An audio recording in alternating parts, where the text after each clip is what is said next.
Hey, today we're making empanadas. Hey everyone, welcome back to Pop Keto, and today we are making beef empanadas. Empanadas are from Argentina and normally they're little filled pastry puffs. So we're gonna make them today a low carb friendly version, and we're replacing the pastry with Fathead Dough. Hey, we wanna say a big thank you if you've already subscribed to the channel. We really appreciate you guys.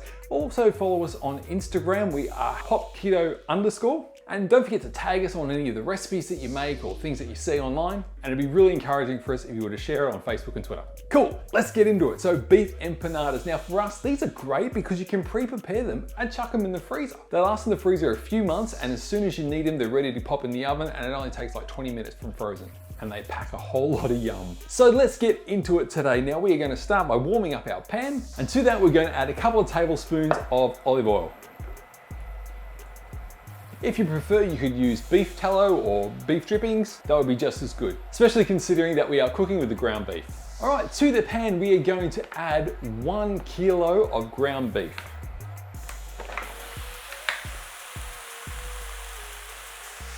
And we're going to cook that till it's nice and brown. Now, given that keto is a high-fat diet where we're aiming to get 70% of our calorie intake through fat, we'd recommend you use one of the higher fat minces. Now today, I couldn't find 20% fat mince, so I'm using 12%. Now that is looking good. Have a look at some of those little brown bits there. That is awesome. All right, so I'm going to turn the heat off for now, and we're going to put this beef aside just for now. As we take the beef out, we want to try and keep as much of the fat in there as we can. Put that aside. Okay, now there is not a lot of fat left in the pan, so I'm going to add a little more olive oil. Another couple of tablespoons. And to that, we are going to add 2 chopped onions and 2 chopped small capsicums or red peppers. So we're going to let these sweat off just to soften them, and that'll probably be 5 minutes, maybe a bit over 5 minutes. Okay, so that's softened now, and before it starts to brown, we are going to add 1/4 teaspoon of cayenne pepper, 3 tablespoons of ground cumin, some freshly ground black pepper, maybe about 1/4 teaspoon, 1/4 teaspoon of pink Himalayan salt, 1 tablespoon of dried oregano, and 2 tablespoons of paprika. All right, and we're going to stir that around. Oh, you can smell it already, it's so good. So we'll just fry that off a little bit until you can smell all the herbs and spices. All right, now to that we're going to add back our beef. And we're also going to add 1 cup of chicken stock. Now, if you're buying chicken stock, make sure you check that it's sugar-free. Here's one that we've made ourselves. And we've just stored that in 1 cup portions so that when it comes to a recipe, we're ready to go. Now we've made a video about making your own stock, and we'll put a link up there so you can go and have a look at that. All right, so we're going to stir all this together. Oh, already that is smelling so good.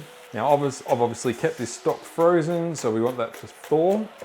So what's going to happen, that stock is going to become like the liquid, the sauce of the dish, and all those spices are going to combine in there and make it easier to spread around and coat the beef with it. You can see that's lovely there. All the beef is taking on the colors from the spices. It's getting a nice coating of the sauce over it. Now we don't want it to be too saucy when we make our empanadas, and so I'm going to let that reduce a little bit. As with any dish, we want to have a taste of it, make sure it's seasoned okay. I'm going to put a bit more salt in that, so another pinch. All right, that's stirred through. I'm going to taste it again. Yeah, that's good. All right, we turn the heat off, and we are going to let this cool a little. While that is cooling, we are going to make up some fathead dough. Now, I've done that earlier, but what I did was combine 50 grams of cream cheese, 300 grams of shredded mozzarella, and we put them in the microwave for 60 to 90 seconds, depending on the power of your microwave. We mix together the melted cheese, and then we add 170 grams of almond flour, 2 teaspoons of baking powder. Continue mixing there. Once cool enough, we add 2 eggs, and again, mix that all together. And what we end up with is a lovely dough which we're going to use to encase our empanadas. Okay, we are going to roll these out into 20-gram portions. So with Fathead Dough, you want to make sure you keep your hands wet. If you haven't seen our video on Fathead Dough, I'll put a link to it above. It's a really versatile recipe. It's one of the first things that we learned when we started keto.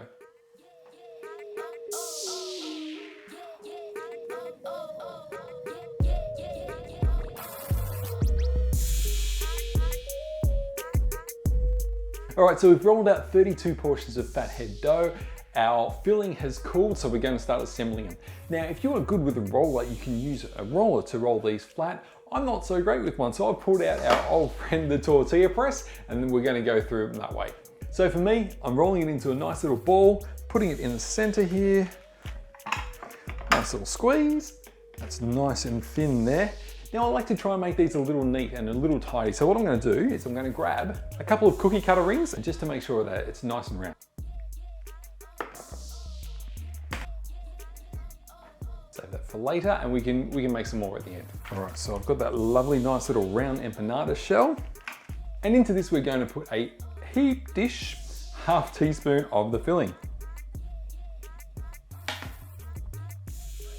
Now you don't want to overfill them, otherwise they're not going to come together very well. And once you eat them, you'll actually be surprised at how full they are. All right, so keeping it on the plastic, I'm going to roll it over.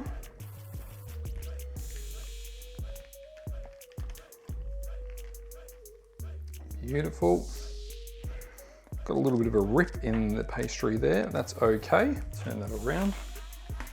And I'm just going to seal the edges with a fork.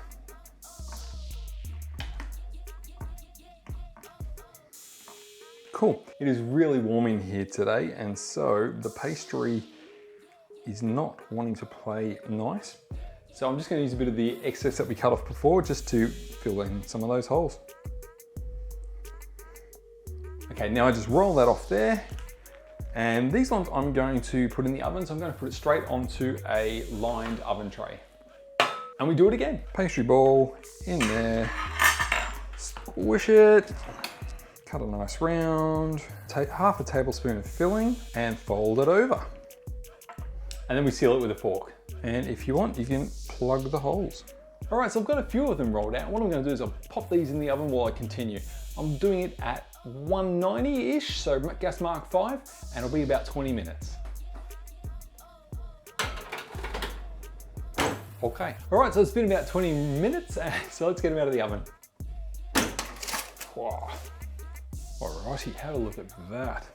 They are maybe a little bit overdone, but they are beautifully golden and cheesy. So we're going to get Lisa to come in again because we've missed her for a bit in these cooking ones. But yeah, let's get Lisa in to test them out and see how we go. Hey babe. Hey. How you going? How you going? Empanadas. Yum. So I've been smelling these throughout this time, and I have absolutely, like, I can't wait to taste it because they just smell amazing. All right, let's tuck in then. Now I'm assuming they're going to be quite hot. Yes, they're just out of the oven. Maybe we do let them cool a little bit. While they're cooling, so I've been rolling these at the same time as they've been cooking, and so let me just show you real quick what we do to put them in the freezer.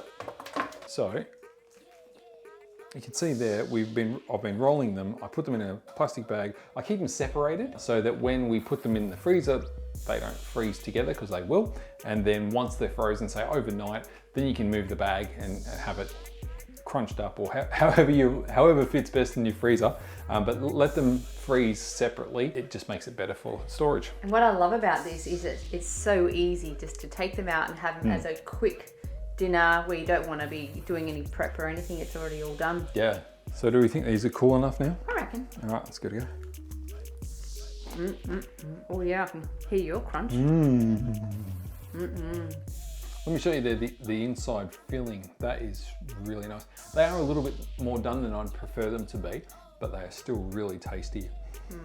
So we'd eat these, maybe 3 or 4 of these with a salad on a hot night or something like that. Yeah. I mean, you could do them with like a bean side or something like that. Or you could do it with cauliflower rice and have that sitting on top and do a bit of a Mexican feel to it as well. Yeah. And then also if you keen on making your own salsa, just something to dip it in as well, that could be nice too. Yeah. So you can really taste some of the seasoning on that. It's just got a light little hum from the cayenne pepper. Like it's not spicy, but it's just got enough there to be really nice. And you've got the cumin there, the meat, and maybe a bit of sweetness as well from the red pepper or capsicum, whatever you call it. Now, I'm gonna keep rolling these. There's still a few for me to go. Now, to be honest, one of the things that we do with this is with the extra meat, we might put it with some cauliflower rice or something like that, because we still have a heap of this and not too many of the casings left to go. So you could easily do a double portion of the Fathead dough and make a whole heap of them, or you could do a half portion of this as well, and you still have a little bit left over to snack on. Yeah. So we hope you've enjoyed that today. I'm gonna keep rolling these a bit later. If you do have a go at making these, put a photo up on Instagram, tag us at popketo_, or use the hashtag popketo and we'll find it. And we'd love to share your photos with people as well. All right, thanks everyone, and we'll see you next week. See you next time. Bye. Bye.